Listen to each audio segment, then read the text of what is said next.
some of the agents I talked to as co-ops, like, should know how to do a contract. It's like, it's never a bad time to stick to the basics and just keep crystal clear on what actually is in the 14 pages of legalese.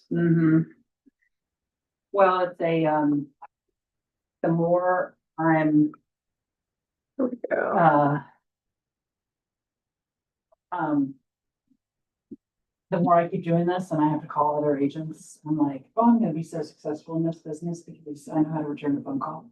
I literally called another Keller Williams agent in Dayton, called and text 5 times.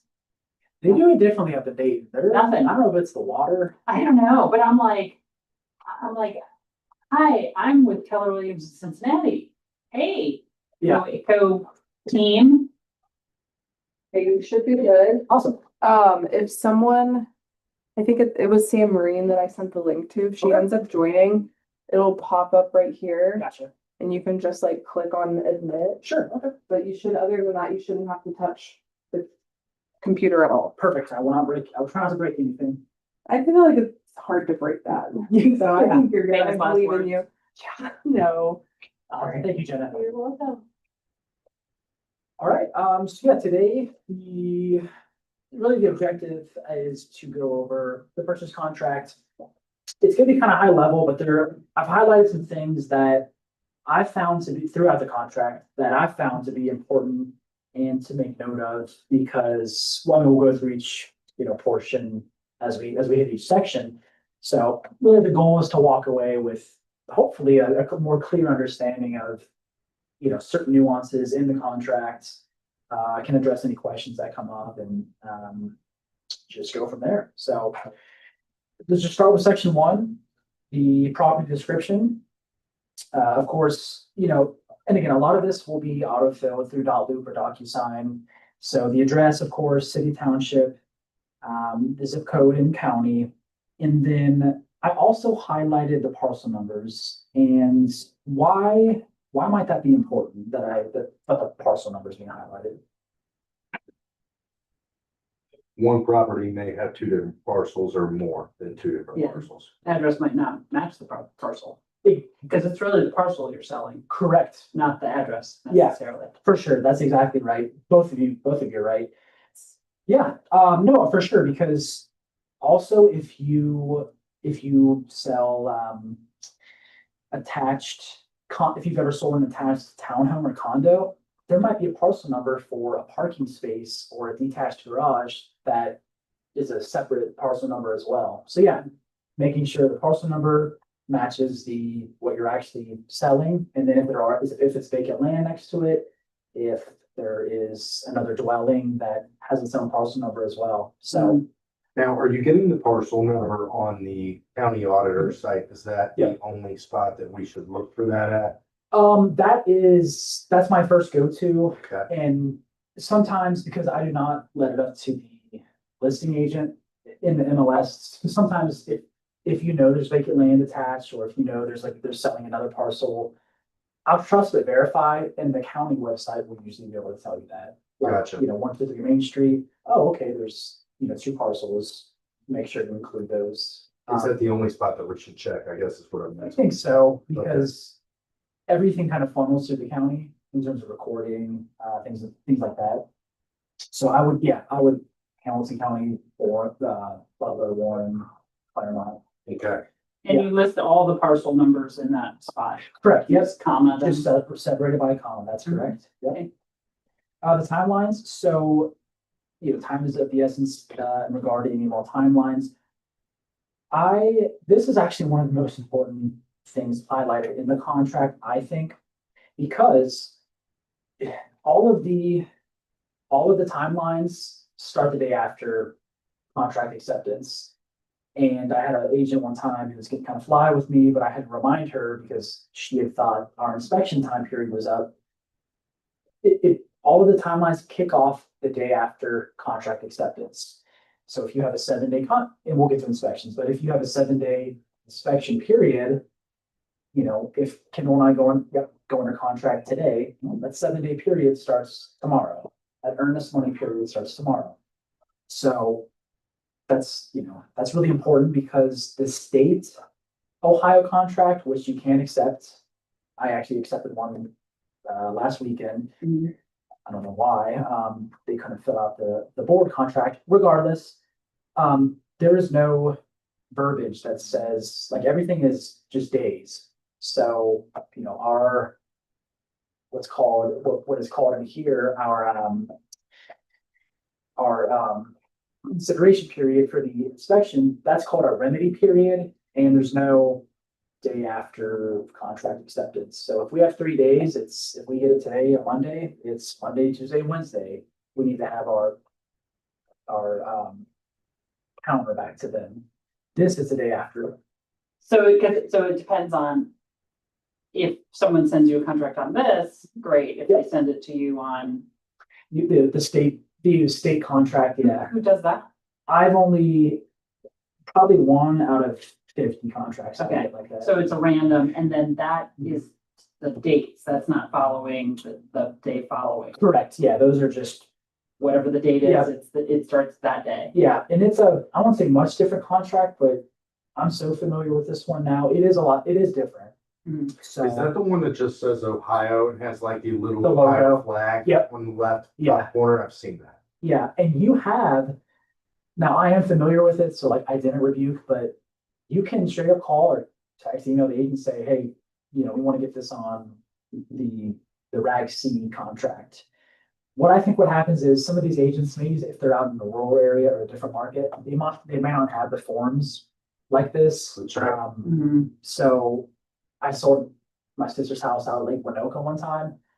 They didn't have access. They weren't a part of the Cincinnati board. Yeah. So they sent me over that garbage. Yeah. Just kidding. Right, like a Columbus agent or something. Exactly, yeah. Yeah. Which is, I get it. That's why we have the Ohio state contract, but it's, We have to use that if they send it. no, we can, Lisa said, our contract coach, she said we can request that, we Yeah. get this. They can say no, Yeah, we can say no, for sure. But yeah, you could If they don't have access to it. you could send it to them. Yeah, exactly. Yeah, you would just, yeah. Gotcha. Yep. We could send it to them. Yep. Yeah. Gotcha. You could send it to them. Section 3, price and terms, pretty straightforward, the purchase price there. Earnest money contingency, so. Again, this is a contingency, if you go to terminate a contract, this is one of the contingencies laid out, so Mhm. that's why I highlighted. If it's not, in this case, it's 3 calendar days, but if it's not, provided with the receipt, then, yeah, the seller can terminate the contract. Mhm. So, and again, another point with earnest money is, I think you should never ever tell. Where I think we get in trouble as agents is when we give like absolutes, like, oh yeah, you'll get your money back, you'll get the earnest money back if we terminate. It's like, that's never, Yeah. You can't, it's never guaranteed. yeah. Yeah, so I say, hey, Mr. Buyer, if it's a valid reason we do terminate, we should, particularly, we should get the earnest money back. We'll sign the mutual release and, since we're terminating due to inspections, we should be able to get that back. If not, and the seller doesn't sign off on it, it'll remain in that, usually if we're representing a buyer, we Keller Williams, Seven Hills, it'll remain in that, trust account for up to 2 years, in which case then it will go back to you. I've never really had that happen because a lot I of. have a friend who, my listing, he had that with a previous property. And he didn't get his earnest money back and the seller won't sign off on it and the agent won't answer his questions and the brokerage won't answer the questions. And he's like, what do I do? And I'm like, I would be calling the board because they need to, I mean, it was a due to inspection clause that and it was all like he was due his earnest money, it was $3,000. Yeah, Earnest money, and they didn't disclose like major foundation cracks, and they found it during the inspection and blah, blah, blah. But the listing agent nor the listing brokerage will answer his calls and get him his money returned. And they're basically like, well, my seller just won't sign it. So you're just gonna have to wait 2 years. and that's it. And I'm like, oh, Only other thing I would think of, or I could think of is, in that this is where it starts to get into legal and like we can't advise on law, stuff like that. I would just have, well, because a lot of times a letter from an attorney will kind of nudge someone. oh yeah, Mhm. And again, it sounds like it's for a valid reason. yeah. So a lot of times if someone gets a letter from an attorney, it's like, okay. It's just fascinating to, again, I'm just like, I'm gonna be so successful in this business, because I can just, Yeah, like, even if I can't solve the problem, I'm gonna direct you to somebody who can solve the problem, and Yeah. not just ignore your call. Are you new? gosh. I didn't know that. I thought you've been doing this for a long time. I have a lot of experience personally. Yeah. Are we always doing 3 days? Is there a magic number that you would like us to stay with? No, so I mean, it's all up to, I would say, the situation. If if you're in a multiple offer situation and you as the buyer's agent and your buyer really wants the house, you could, to sweeten the deal, you could shorten that to 1 day so that the sellers know they're getting their earnest money sooner. Right. You could manipulate the amount. So if it's a hot property, a competitor, multiple offer situation, you could, again, there's no standard amount. I mean, what is a good range?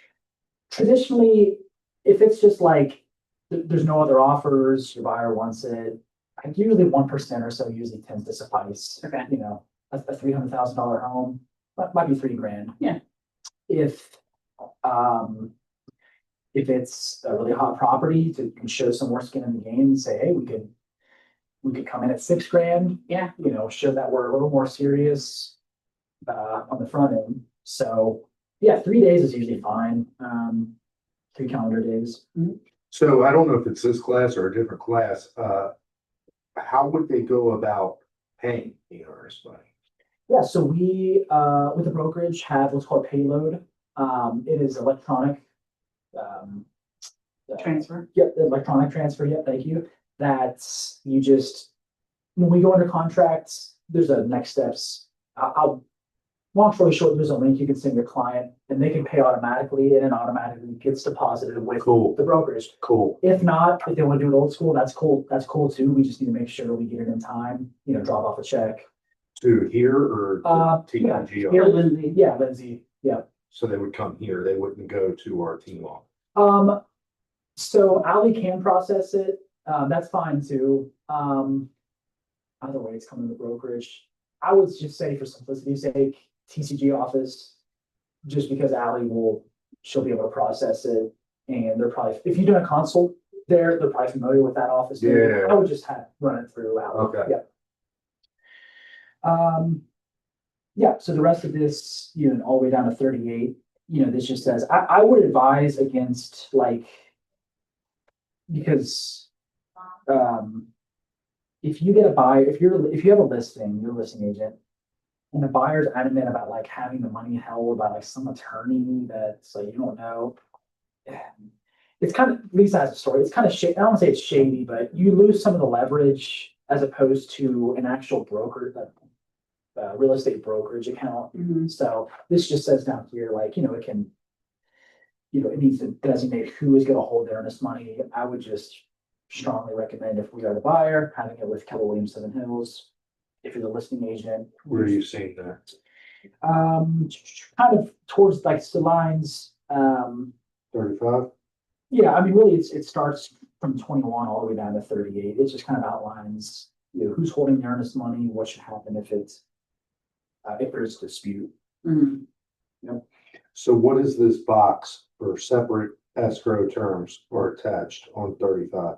Yeah, so that would be, Goes to Joe Schmoboyer. yeah, That's what you're Yeah. talking about. yeah. So I've never had to check that. I've never received something like that checked. It's just guidance. We leave that blank? Correct, yeah. Unless there is a separate instance. Okay.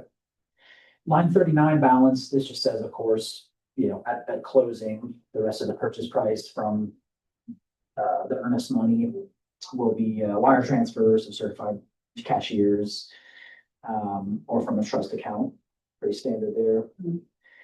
Settlement charges, so this is important because, if your buyer is financed and they do either want settlement charges or they might need them through some sort of down payment assistance program, each loan type has a certain amount of allowable seller paid settlement charges. So if it's an FHA loan, it is, say, 6%. If it's conventional, and again, that's where depending on the down payments, changes the amount allowed. So for example, I've got a listing in Price Hill. It's the accepted price was $96,000. The buyer's agent sent over like something crazy, like $9,000 in settlement charges. Well, his loan type was only allowed like 6% of the loan, or only like $3,200 or something. So like I had to tell him, hey, we can't, we gotta do a price reduction or something, but it's over the allowable limit. The lender won't sign off on it. Yeah. So it's just important to know if you're working with a buyer and they need a seller paid contribution, seller paid settlement charges not to go over a certain amount. Mhm. Just knowing what, and it's easy, you can just look up how much, or your lender. That's why it's important to have close relationships with lenders. Mhm. Um, Would you do in the amount not to exceed, and like, let's say it is the FHA, would you do like not to exceed 6%? Or do you always put a dollar amount? I would always put a dollar amount Okay. because usually the buyer knows. So a tactic that I've been using with buyers is instead of shaving off a whole bunch of money of the purchase price, what I'm finding is affordability is a big issue. So I'll have the seller do a rate buy down. So a lot of times I know what that amount's going to be. Mhm. So on their pre-approval, it might be like, if they're looking at $240,000 homes, it might be up to $8,000, to buy the rate down. So, I would say, probably $8,000 or $7,000, knowing that that's going to be applied towards the rate buy down. It says it right here: discount points, closing costs, prepaids, and any other fees allowed by the buyer's lender. Mhm. So FHA might only allow 6%, but is the 6% in pertaining to like discount points? Yes. So it's the whole shebang. Correct, yeah. It basically if someone's getting financed, any allowable lender fees. Mhm. Yeah. Okay, so if they need 10%, if they need $10,000 off, Mhm. and they can really only ask for $3,000 off, Yeah, but they need 10,000 to afford the property, you would maybe ask them for the purchase price to be $7,000 less and ask for 3,000 in settlement? well, it depends. If they're only pre-approved up to a certain amount of the properties higher, then yes, I would ask. A lot of times the seller paid contributions is to limit my buyers out of pocket, Right. have the rate bought down so that their monthly payment is lower. So it all depends. Yeah, it all depends on the situation. Okay. To make it work, I mean, yeah, I may call a listing agent like, look, we love the property, we're only qualified up to X. Can we make this work? Right, And just write it that the way, purchase price in, yeah. okay, because there's no other place to get money from the seller.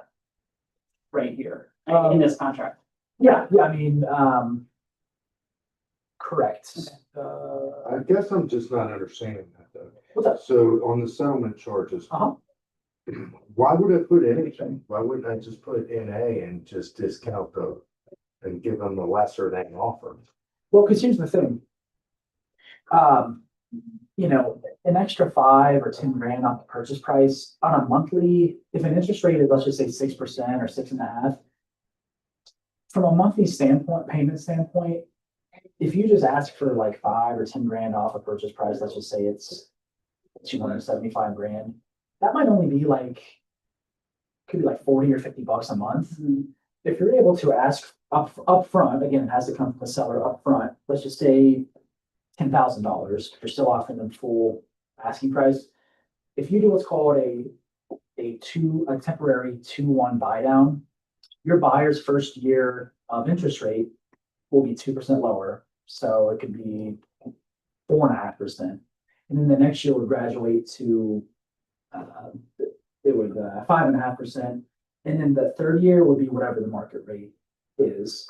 So a 2% savings might be $150 a month. Or, $175 a month savings, as opposed to, if you shave off $10,000 at the list price, that might only be $50 a month. So it all depends on your buyer's situation. But where are you writing that? The settlement charges, so, So the dollar amount would be not to exceed yeah, $8,000. 8,000. But then how do you determine, is that used for Yeah, that's, buyer, just where do you determine that? that's for just, and again, having a close relationship with the lender, Sure.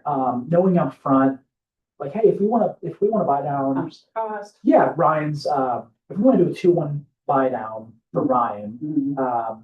you're the lender, I'm the buyer's agent.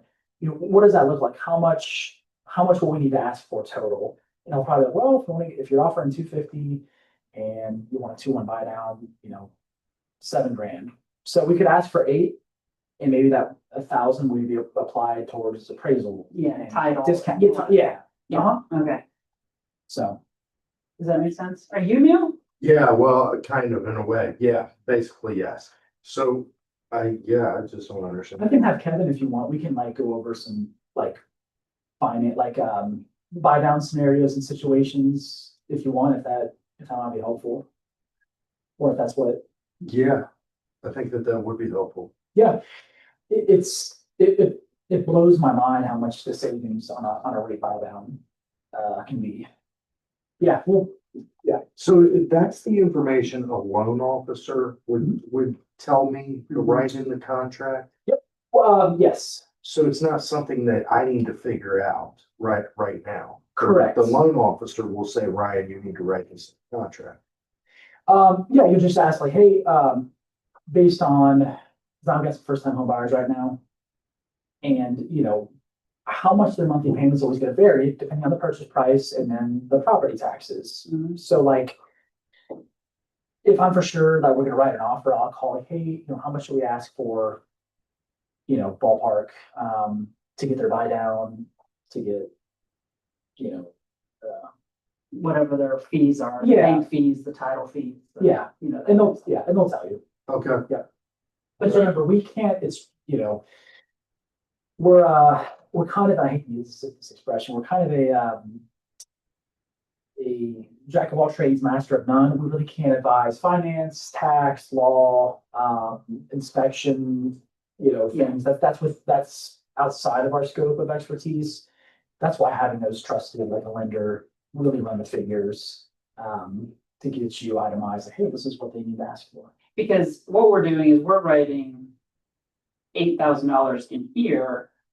And then we're just saying to the lender and the buyer, hey, you get with your lender, you're gonna probably want to use $7,000. Your lender's advice to use $7,000 to do a rate buy down, and that's gonna save you this according to the lender. Yeah, You need to set that up with him. correct. So he's Yeah. writing the loan the correct way to the title company. We're not determining how they spend that $8,000 For sure, yep. in We're not. this contract. Yep, correct. We're just going, that's what they say, and that seems smart to me. Does that seem Yeah. smart to you? Yep, best practice really is just to get the lender and the buyer on the same page about what are your goals, and running different scenarios, like, okay, have the lender run a scenario where we either ask for, $10,000 in seller paid settlement charges, what your monthly payment would look like with the rate buy down, or how much would your monthly payment be if we just asked for $10,000 off and sometimes it's psychological too. So if a seller sees a full list price, like, oh, that's great.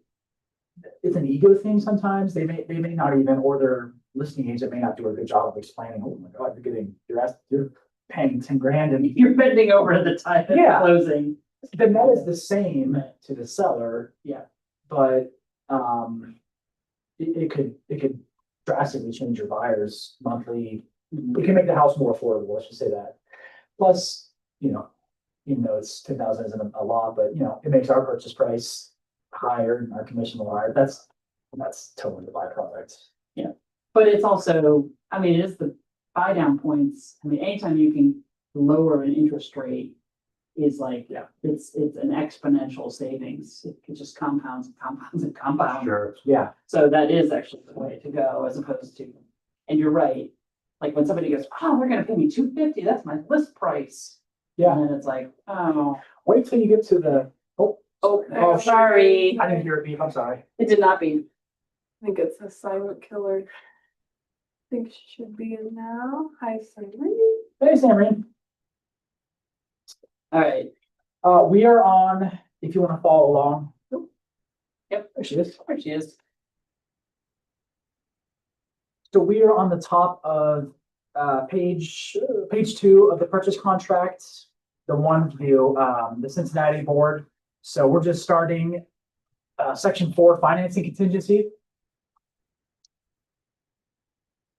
So financing contingency. So this, if it as it states, if they are financed, the lender's going to want to know of what use that your buyer's using the property for. So of course, if it's a rental or other like a flip, that's going to change the use of the property, but your lender will know that. Of course, your buyer will know that. It's just for the contract. Line 49 cash. So of course, if your buyer is using cash, you can say it's either attached, or if they're working on proof of funds, even though they should have that, it should be pretty liquid. Just check the second box and saying will be provided within 2 or 3 calendar days. And again, they have a right to, the seller has a right to terminate if they don't get that. Yeah. Conventional, so this is the buyer, they're conventional, so. Hey, Doug. Yeah. Before we get to 53. Sure. If you're presenting this offer to the seller, wouldn't you have their proof of funds already? Yes, best practice. If I'm the listing agent, if I'm about to take the property off the market with an offer, like I really want a proof of funds, either a pre-approval if it's financed or a proof of funds. Yeah. Like it's dicey. I mean, what if you take the property off the market, you mark it pending, and oh shoot, we can't get that. Like you're not doing you're kind of doing a disservice to your client. So, that's another counterpoint. Say they they check the box, will be provided within 3 days or 5 days. Mhm. No, you can counter that back. You can say 1 or 2 days, like we really need this. Like you should have this, like we really need this. Seller's a little nervous, especially if you've got other offers, like, Or it could be no days. Yeah. Exactly. Send it with contract. Exactly, absolutely. But you representing the buyer, wouldn't you have that before you? Yes, even I would get say, this far? Ryan, like, I'm excited to send this offer. I'll be honest, like, if I'm looking at this through the eyes of a listing agent, our offers would probably seem a little weaker because it seems like we don't have, just imagine you're in the shoes of a seller, you get an offer, but you don't know if the person actually has the cash. Mhm. Yeah, I was trying to blame a non-existent third party. Gotcha, Yeah. gotcha. So line 53, conventional loan, this just stipulates, usually unless the person has an ARM, adjustable rate mortgage, I check the first one, it's fixed. An amount not to exceed, and this is just how much they're putting down. So if they're putting 20% down, it would be 80% of the purchase price. Added interest rates, I always check at prevailing rates and terms, just because I've never had a client, if you check not to exceed a certain percentage, then I guess technically they could terminate due to that percentage, exceeding that, but that'd be kind of a cop out, I think. I've never had that happen before. And then D for a term of not more than, if they're in a 15-year, if they're in a 30-year, whatever year. FHA, USD, and VA, pretty similar, fixed or adjustable, or if they're doing USD or VA. And then, if it's FHA, a lot of times it'll be 3.5% down. So that first on line 59 would read 96.5% of the purchase price. And then same, I check at our interest rate at prevailing rates. And then no less than usually 9 or 30 years. And then also checking make sure that you get, if your folks are FHA, getting them they've got a little special, document, get a home inspection disclosure, so making sure they get that. Mhm. Line 65, other funding source, I highlighted that because, that might be something different than cash or financing. It might be something like, I've got an investor and we do hard money loans. So it's kind of like a different investment vehicle. It's kind of cash, but it's kind of financing. It's basically private money. So someone is fronting the cash, but they still require an appraisal because that's what the person wants. So I would check off other funding source, and then it has a line there. And I would just say, hard money loan. It could also be a HELOC, a Mhm. home equity line of credit or a loan. It might be a retirement account. Like, it's usually, this one you will not use as much, but it is there. Like if I have a buyer who's gonna buy a house, but they have to sell their house, but they don't wanna do a contingent, they might get a HELOC to buy the next house and then sell their. Yep. house. Yeah. They can afford that. Okay. Yep. If they were using the private money lender for the hard money loan, would you write the company? Like, say they were using Kiavi or something? Would you write the company's name in there? Or is that not being? No, I wanted just because, you'll provide that pre-approval, that documentation when you submit the offer, and it'll have the lending source on there, or the institution name, so yeah, Kiavi in that Okay. case, yeah. And then, similar like a cash offer where it says, is attached or will be provided. Again, seller can terminate if you don't provide that within X calendar days, if you check that. Mhm. 69 financing timeline. This just says that, all of the timelines, set forth that, they can terminate the contract, if those dates aren't met. So the first one, let's see. So yeah, line 74 through 76, this is,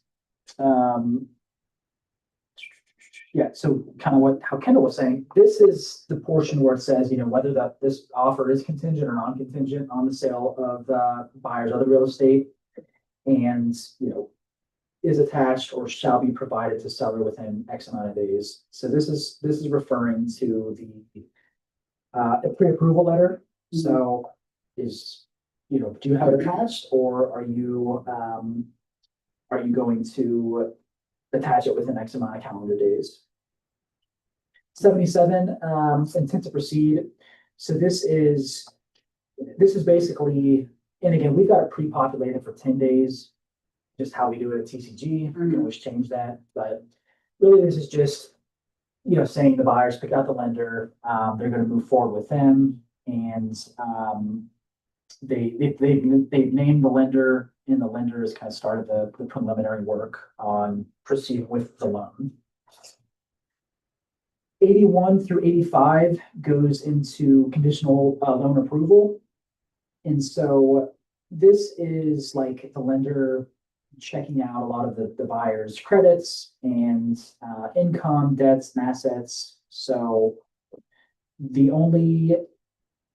once you get this, it's really just up to the appraisal and a good title Mhm. for, the loan to go through. So this is always a really good step once the buyer gets, conditional loan approval. And then one of the best days is when you get, clear to close, which is, line 86 and 87. Again, if you're in a competitive, atmosphere, other offers, you might change that from one day before closing to maybe 2 or 3, showing that you're getting clear to close, a few days earlier. If it's competitive or if it's not. If it is competitive, because Goes to this, 2 to 3. yeah. Yeah. Yeah. Yep, because this just says, this just says you can wait all the way up until the day before closing to let the agent know that if you got clear to close or not. Oh, I So see. if you add more days to that, it's basically letting the listing agent or the seller like more comfortable, like, okay, like, we have some more time, heads up. 88, this. Financing to be attained. Oh, this is kind of speaking to time as of the essence, just saying the buyer, they're gonna do everything required that the lender needs to get all documents and work in a timely fashion. Number 5, appraisal contingency, you don't have to, if your buyer is getting financed, you don't have to do anything with this paragraph. This is saying that if you're paying with cash or a hard money loan or like a HELOC or something either cash or other funding source, this just says, this is laying out how many calendar days you have to get an appraisal. Because we know that if you're purchasing cash, you don't have to have an appraisal. Yeah, that's one of the beauties, but some people may still want an appraisal of the real estate. Yeah. And then hard money lenders, a lot of times they do require appraisals, so that's where you would fill out this appraisal contingency. Section 6. Do you put a like NA or anything? Yes, yes, say we are getting financed and you did not need an appraisal contingency because the lender will, that's already in the financing contingency. Yeah, you can put NA in some of these blank spots. So if they're financing, Huh? this is going to be NA. Correct, yeah. Why? Oh, excuse me, because this section 5 is specifically if the buyer is paying with cash or hard like a other funding source.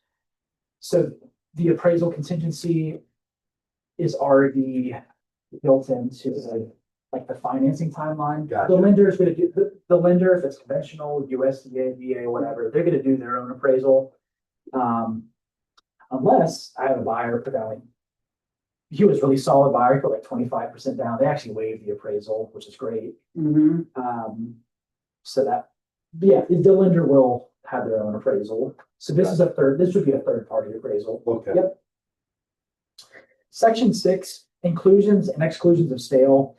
I won't go through all these, but, I would say just get familiar, know what is included or excluded in the real estate.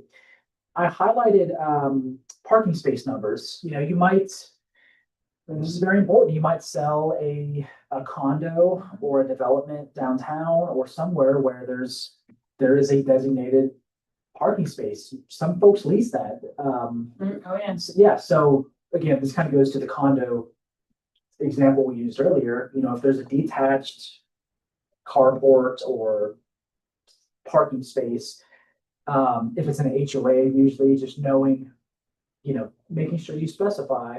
The worst is if you close and you didn't specify a parking garage number or a parking space and that doesn't convey with the real estate, oh my goodness. So especially townhomes, condos, make sure that there's any parking numbers that also convey. Same with storage unit number, I just didn't highlight it. You don't need to, like, line 122. I'll see some people when I received offers, they'll add in like ranges, refrigerator. Well, like if you actually read the contract, all of those are already automatically inclusions. So it's kind of redundant. So you don't need to, personally don't need to add some of those items. But if it's like the refrigerator in the garage or the Exactly. deep freeze in the basement, Yes, that's where they would ask for that, or absolutely. even like the wine bar refrigerator. Correct. All of that is considered personal property and that would need to be specifically included. Also, if might be play sets, might be if seller wants them to stay. I've done above ground pools. Sure. And basically any personal property that the seller wants to convey, or your buyer wants, I should say. But we do not need to add the refrigerator in the kitchen. Correct, because if you read, It's like 117. Yep. Ranges, ovens, microwaves, refrigerators, dishwashers, trash compactors, all of those things. The only reason I'm asking is because I've seen that on contracts where even though 117 says that, I've seen other agents still write that in. Mm, See all the time. Oven, refrigerator, microwave. Yeah. It's just redundant. Okay. But like Kendall said, deep freezer in the garage. Swing set outside. Exactly, yep. And then, hot tub, yeah, What about like the shed outside? if it's bolted to the ground. yeah, it stays. If there's a shed, I would include it just to be safe. Yeah. In that case, I would, just to be safe. Yeah, Cause they might Okay. say, well, it was just freestanding. Yeah, because some are. yeah. Well, yeah, some aren't because they don't tie them down. I don't know why. It's right. It's sitting on bricks. Yeah, Any big dwelling, or just to be safe, to include it, that's correct. And Okay. then conversely, 125, anything, specifically excluded from the real estate. So, hot tub. yeah, say your buyer's buying this home and they do not want to deal with, gosh, I don't know, a basketball hoop, whatever the case, it's gotta go. Yeah. That's where you would put that. What happens, like, cause I know that, that's why I say hot tub is because that's a big, like, people either hate them or love them and are like, no, get that thing out of here because I don't want to deal with it because they're a nightmare to Yeah, drain and haul away. What happens if you exclude it, but then the seller leaves it? there's a couple ways you can address it. You can,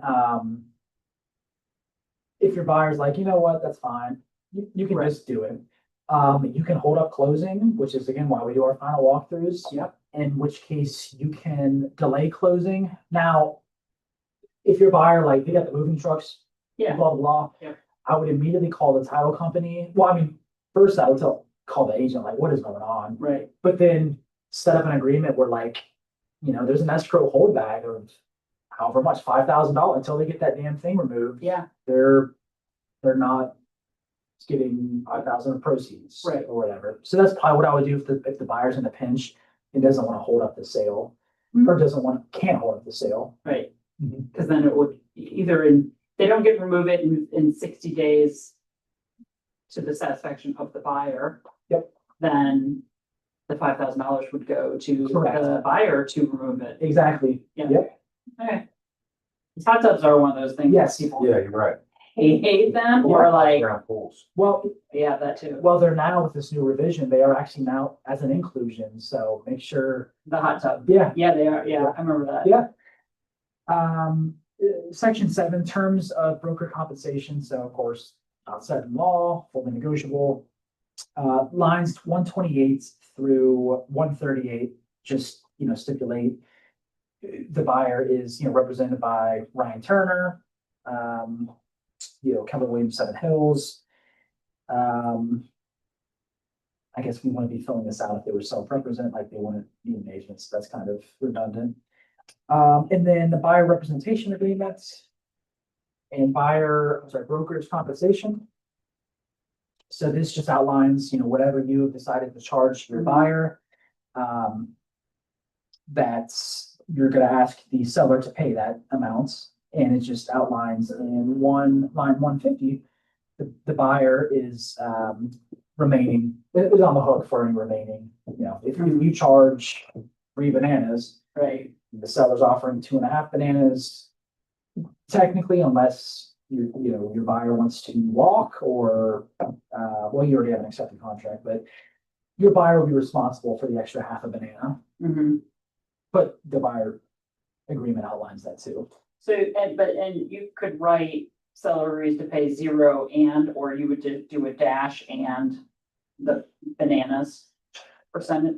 You could, I think when you start doing either or and, it gets kind of, I feel like it gets kind of messy a little bit. Well, that's what I'm saying, like, so the pay $, that would be like a dash Oh, yes, yeah, and the bananas. correct. If you had a flat fee worked out, I would put in the, Or if you had like an Apple charge, you could put your Apple dollar amount charge yes, and your bananas. yeah, I mean, it's all what you work out with your buyer. Because sometimes there's like that Apple charge Yeah, that the buyer agrees to pay. I thought transaction fee. Yeah. Okay, I yeah. don't know if we're allowed to say that. Oh, yeah, no, yeah, and I was just joking with bananas. Yeah, so, Well, I mean, we are being recorded. yeah. Yeah, it's whatever. So the transaction fee, that would be, I would put, that's between you and your buyer, so like, that really doesn't need to be on the purchase contracts. I've seen it sometimes where the buyer's agent lists out, Well, because somebody would be paying it, like if you have an agreement with the buyer to pay for the transaction fee, they're gonna pay for it on the title settlement. for sure. So you can ask for it Yeah, companies- here, because then it's less out of pocket for your buyer. The seller can always say, no, I'm not paying that transaction fee for. Oh, I see what you're saying, yeah, yeah, you could say seller to pay Keller Williams $7. Yeah, I'm sorry, I see what you're saying now. It took me a second. Like I could say seller agrees to pay whatever Apple, and that's my transaction fee amount, Yeah, right? And yeah. then- And X many bananas for my commission. Cause that's what I've agreed with my buyer. Is that right? Yeah.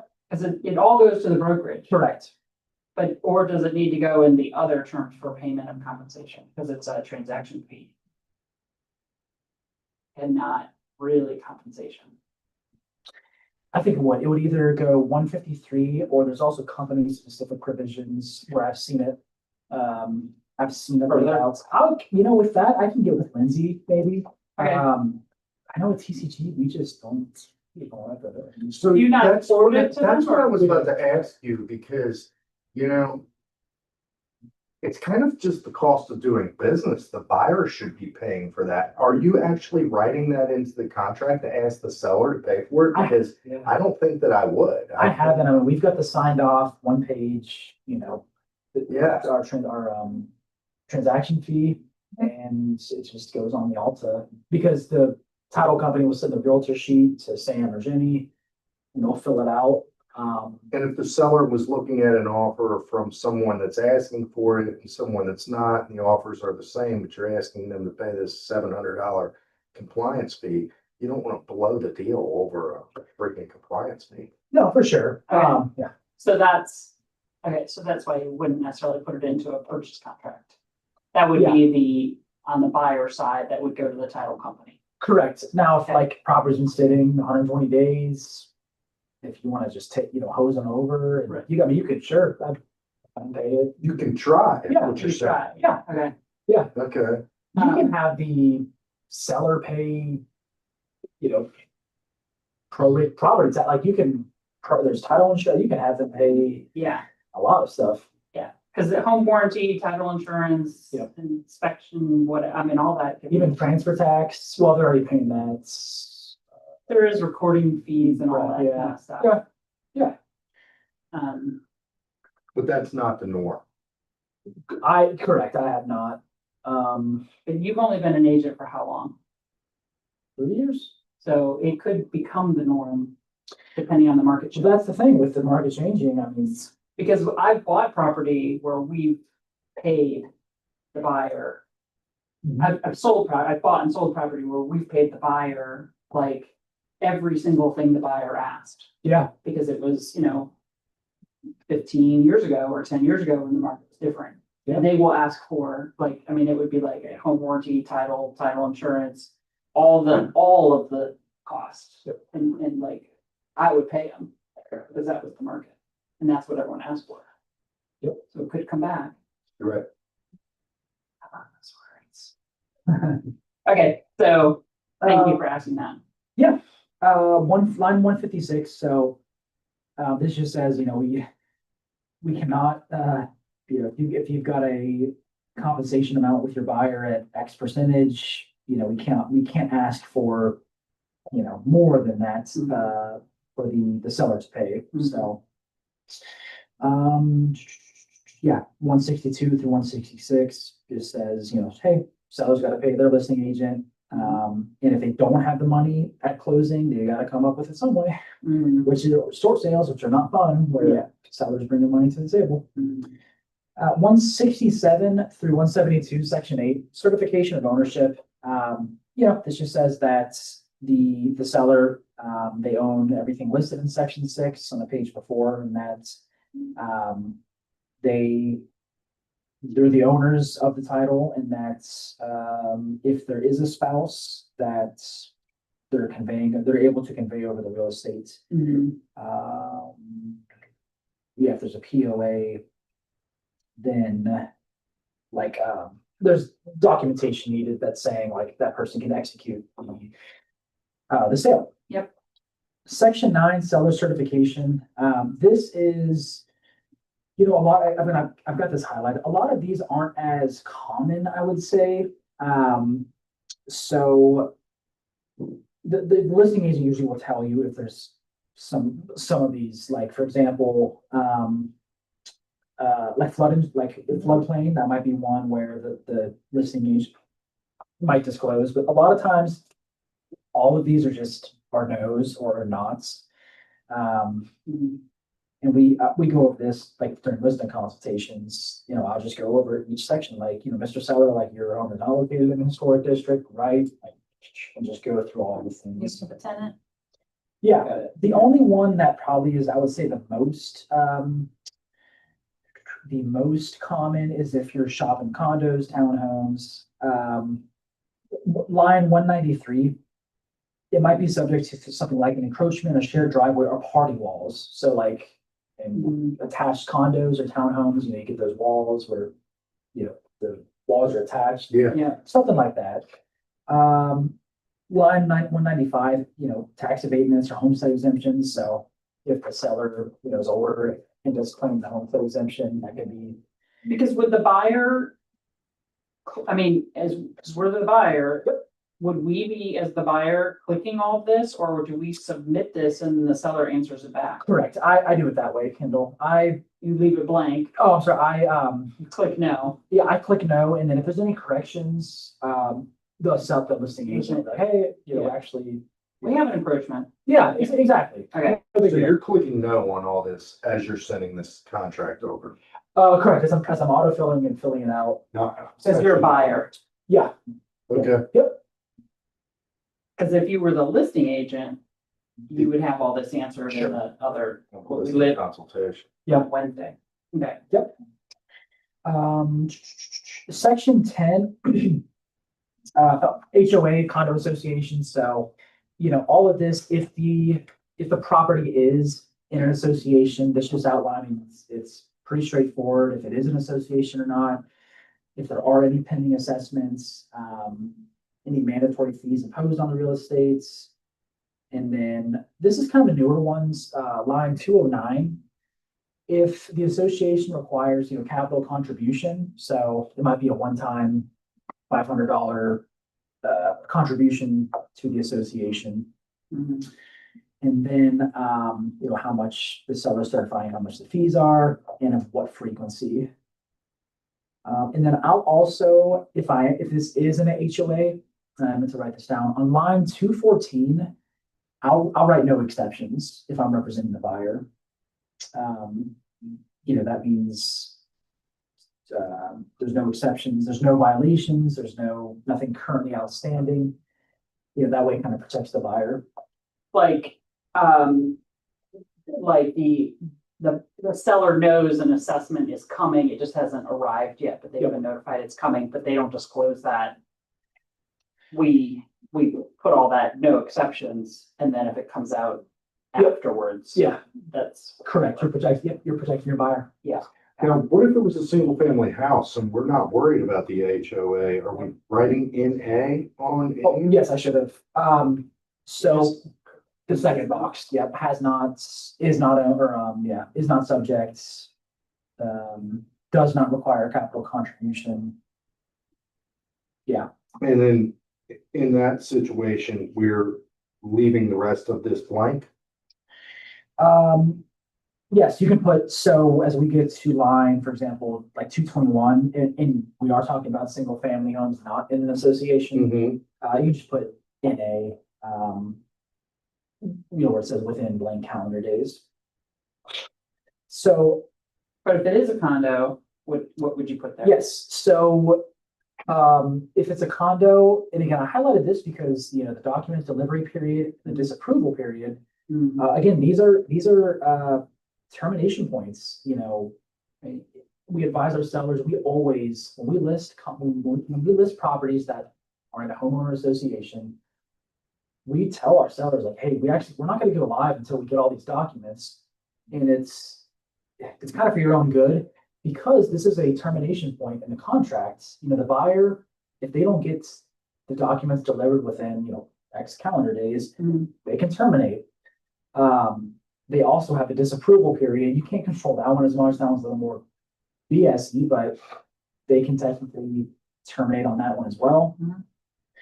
Um, What is a disapproval period? What does that mean? Just that, like that, if they read the document and they're like, hell no, I'm Yeah. not signing that. yeah, I I mean, didn't it's- know it was all those fees. yeah, it's great if you are working with a buyer. And it's like, yeah, you kind of like roll your eyes if you're working with a seller and they send over a termination disapproval. It's like, because you can't, it's in the contract, but you can't really control that. Mhm. Now you can strike through, you can say like, there's gonna be no disapproval period. Have everyone initial off. That probably works more so in a competitive offer situation, but if you only got one offer, it's like, just take what you can get. And as a listing agent, would you get these documents and like put them in the MLS, like with the Absolutely. disclosure? So it's like, Yep. hey, just go look at it. Not only that, but I would, to leave no room for error. I would, as soon as we got an offer and, we accepted it, I would just send over, again, I would send over through dot loop, just so that there was no, oh, I never got him, or I never saw him in MLS, like, I can see the activity log. Right. Because it's public record, isn't it? Yeah. Not always. Town properties is a pain in the ass. Because a lot of times it's just extortion. Like you got a call, it's like $300 for blah, blah, blah. And it's like, a lot of times these owners don't hold on to their documents. So they have to get, Correct. yeah, they gotta get new copies. So it's not always public knowledge. Sometimes they may only give these documents to the owner. So to eliminate all of that, best practice is to advise your seller on the front end, hey, before we go live, we want to attach all these documents. Yeah, Because again, it's protecting you. right. Okay, got it. Um, Yeah, I went through that in the condo that I sold. The lady had lost all her documents from her HOA. Yep. And then she had to call someone, and that someone was out of state, and they took a week. Yes. A week or longer to provide the documents that the buyer was requesting. That's why best practice always, as soon as you do a listing consultation and it's in an association, hey, Mr. Seller, like, you probably don't, I know most people don't, but do you have your documents by chance, the HOA, all of the meeting minutes, the budgets, the architectural guidelines, blah. We'll probably say no, like, that's okay, we'll need to contact town properties to get that. Because it sometimes can take a few days, Sure. and we need to make that available to the buyers since it is a termination point in the contract. Mhm. Cool. All right. 233 just says buyer's gonna pay any fees required by the lender, application fees, association fees, all of those things, appraisal fees.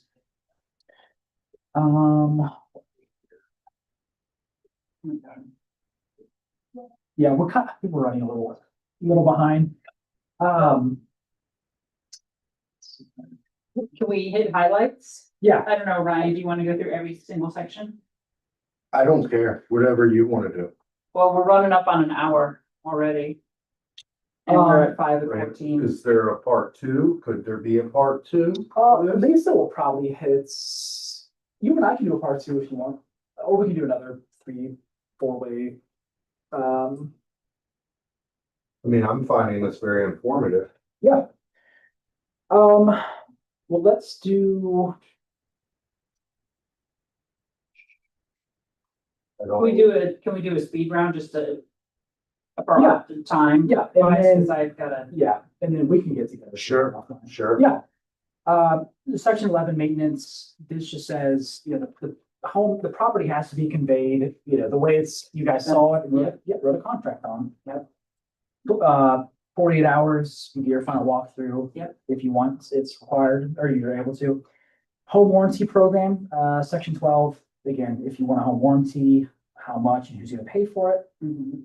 Property disclosure form, this is, unless it's there are certain exemptions like, new construction or, an estate sale where it may be exempt. Mhm. But this just says if you have received this or not. Mhm.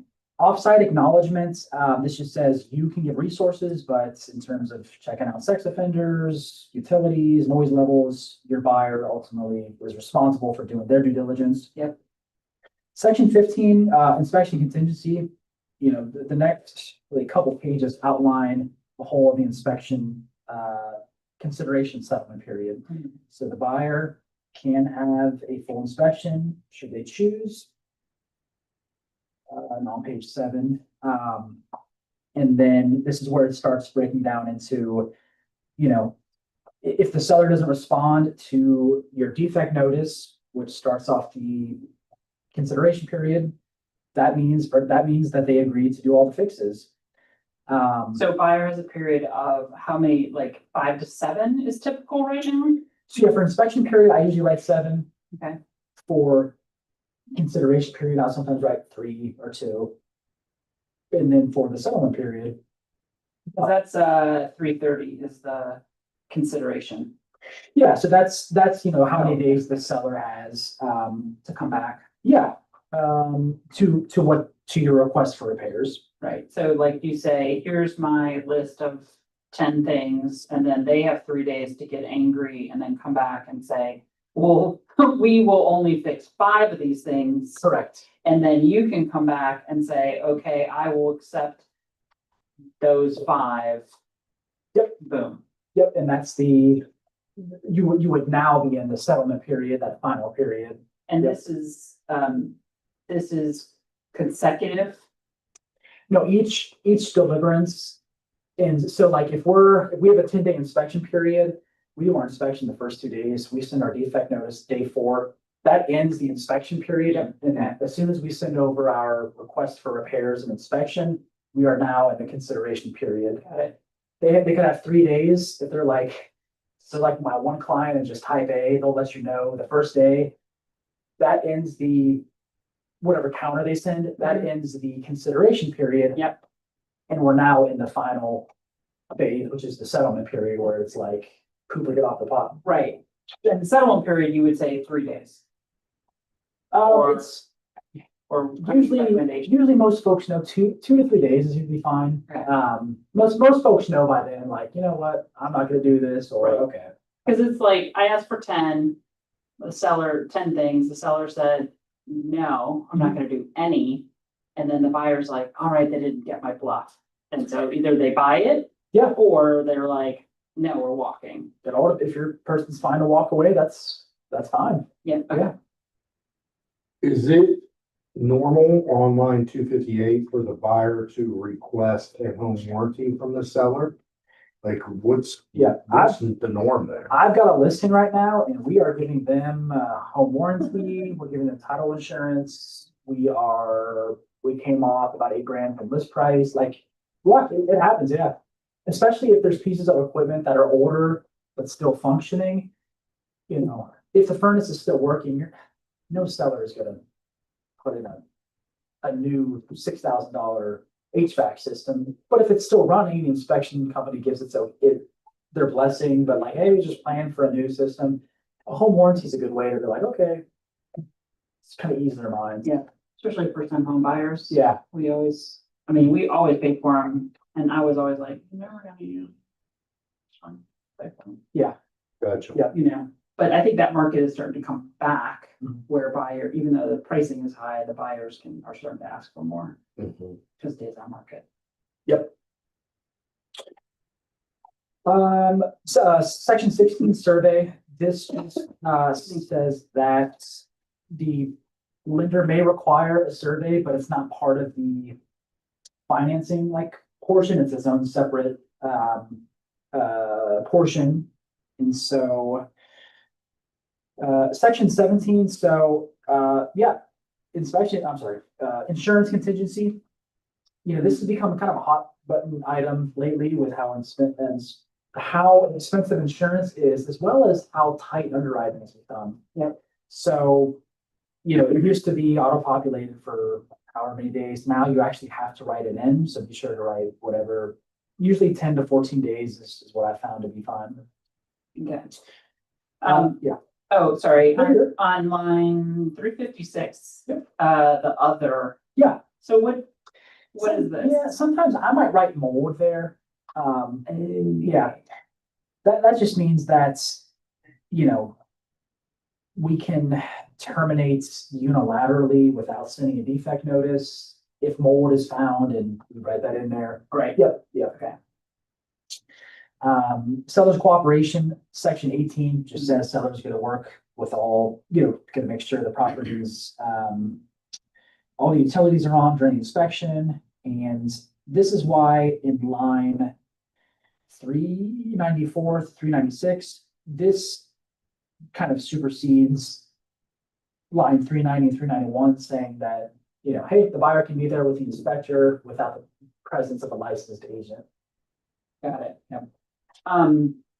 Question about the insurance, because that calendar day, does that start from after the settlement time period, or is that from the start of Contract. Contract. So the day after contract acceptance. Okay, Uh-huh. so that's the calendar days. I knew it was something that we're on two timelines, but they're together. Yeah, I think we're still, yeah, It starts day after contract is accepted, but it's not 10 to 14 days after the settlement. based no, on the yeah, inspection. the Okay. inspection, I'm sorry, the insurance verification contingency goes off the day after the contract acceptance. Number 20, title insurance, it's not a lender's policy is required, but an owner's policy of title insurance is not required. I always advocate for it because the last thing you want is some crazy Uncle Bob. cloud or lien or something just wonky that the company didn't find. Prodigy Title, their website has a calculator where you can actually, based on the purchase price and the loan amount, or if it's cash, you can get a very accurate amount of how much a owner's policy would be. So four options here. If the buyer is gonna do it at their own expense, at a later time determine who's gonna pay for it, and then the seller contributing $500 towards it, or then a line D or item D, the seller's gonna pay for the whole thing. And can they somewhere write in here, like seller shall pay no more than $1,000 of title insurance? Yeah, you could, Where would you write that? you can, I know it's not just in the contract somewhere. yeah, so what you could do is strike out, like line D, sellers, where it says seller shall pay the entire cost. You can strike out, seller shall pay No more than. cross out the entire cost, puts, no more than $1,000. Or just a flat, line C, just an amount of, instead of 500, $1,000 toward the purchase. So you can write that in there. I thought we wasn't supposed to write on the contract. We can only fill in blanks. No, we can, I've seen contracts that look like a doodle, like one of those doodle dolls. You can, I mean, probably the less is better, honestly, but if there's like small portions, you can do strikeouts, as long as everyone initials, that makes it executed. Okay. Yep. So like in what she was just saying, if they wanted to pay up to $1,000, we could strike this out right here and just write up to 1,000. Correct. Make sure that both initials are on there from buyer and seller, and we're Yep. good. Yes. Okay. Yeah. Cause that's where you go into your dot. What do we? Dot loop, or we use dot loop. You Use might, DocuSign. And put the little boxes, like you can put the little initial box wherever you need it to go on the contract. Yeah. Okay. I mean, you could strike out and say, Mickey Mouse is gonna do a quinceañera. Yes, whether it's enforceable or, My daughter had a quinceañera. oh, nice. It's a Hispanic birthday party when you're 15. Okay. There you go. Yeah. Look, Line 422 through 427. Let's see, they changed some stuff around. This is still for title insurance.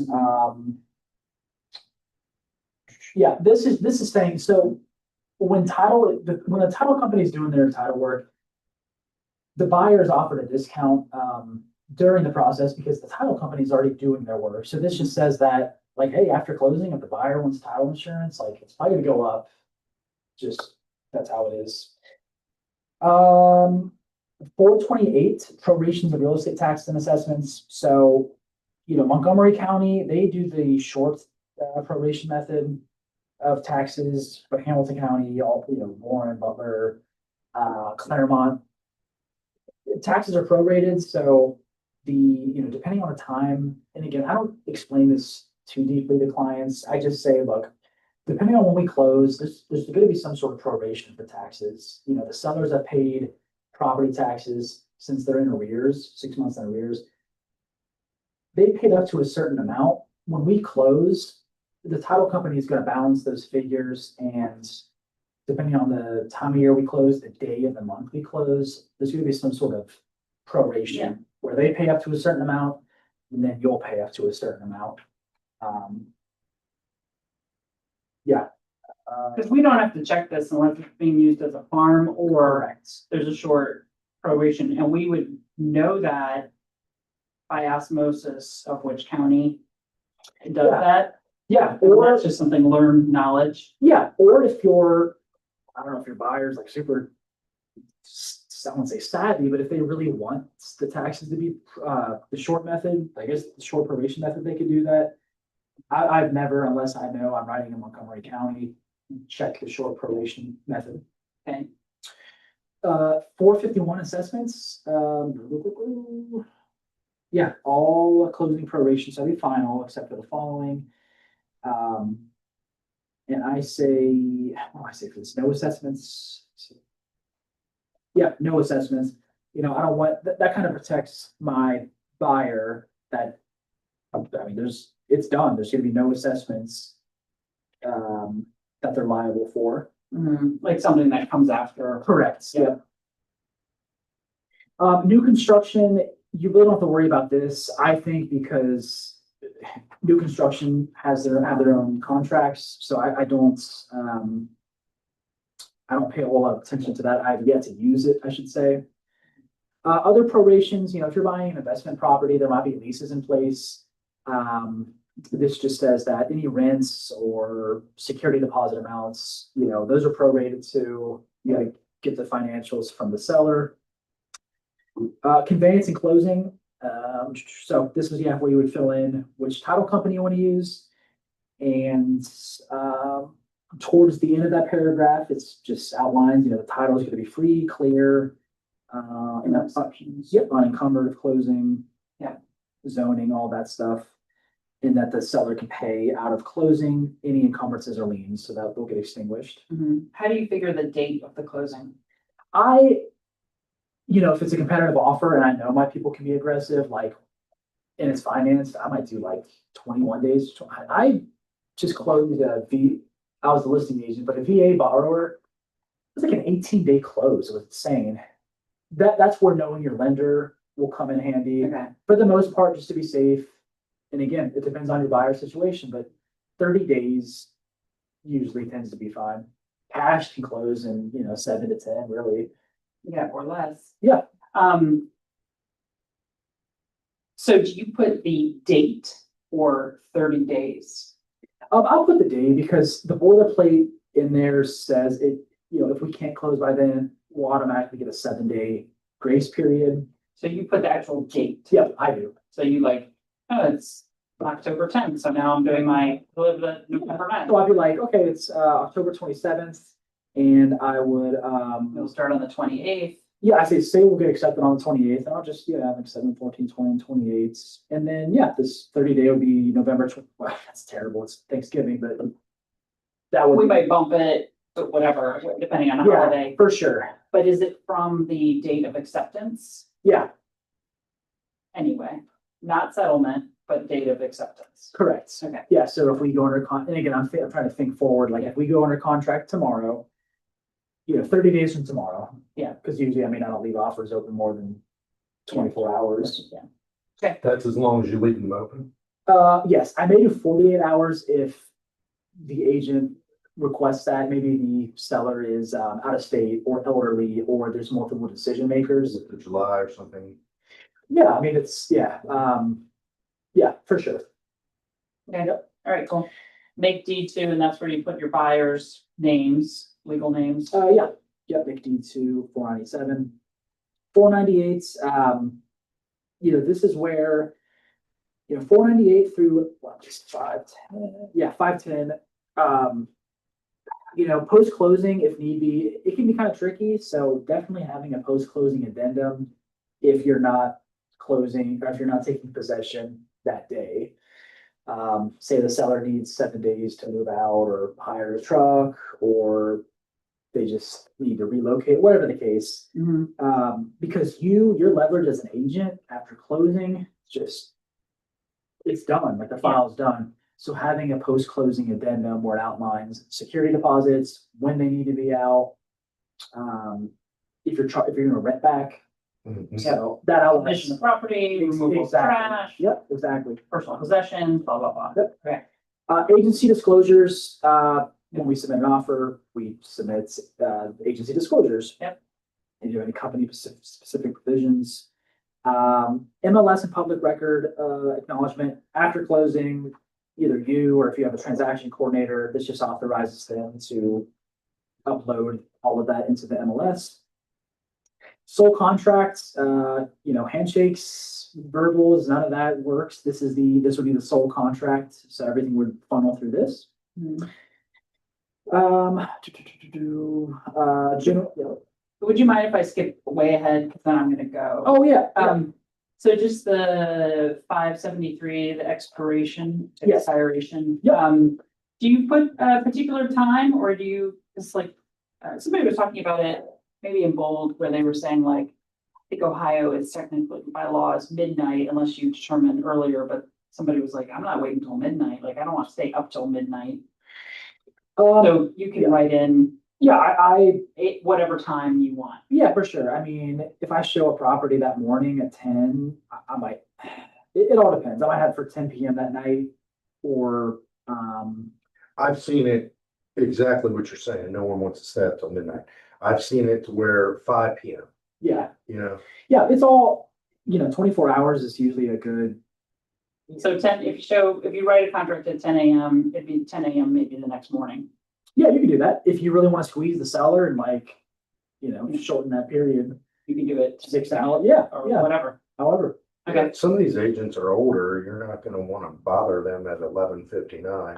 In bed by 8:30. Right. I know, me too. Like, I am done with this day, older, I'm like, now, but, okay, yeah, got it, and then. Line 583. That's the names, that's the legal buyer names. Yes, correct. Anyone who's getting financing or purchasing real estate. So instead of Matt, you have to make them write Matthew. Yep. That's the legal name. And then they sign and date, time it. I mean, if we're doing paper, obviously, we write all that. And then this is what comes back from the seller. Like if the seller accepts it or rejects it, and then they write a counter addendum typically. As opposed to scratching through shit. No, we just scratch through shit. Okay, Yeah, so that's why. that's why it looks like a doodle. Yeah, well, I mean, that's why, it's not until you get final signatures and initials, because everything at that point is just a counter offer. Yep. So once that final initial and signature has been executed, then that's the time, that's the date, and that's the day of contract acceptance. And everything else begins the day after. Now, if the seller doesn't want to do the doodles, but then sends back an addendum list. Mhm. Then that's what your buyers would sign, if they agree. Yeah, Do you see can it do that that. way? You could do that. Do you see it that way or no? No, I don't, I mean, we just go back and forth, and I've never had a problem with Okay. initials and. And then it all there's 3 places where everyone has initials. I know, yeah. Okay, If it gets too messy, after we have everything executed, we may draft up a clean version, but it hasn't gotten to that point yet. okay.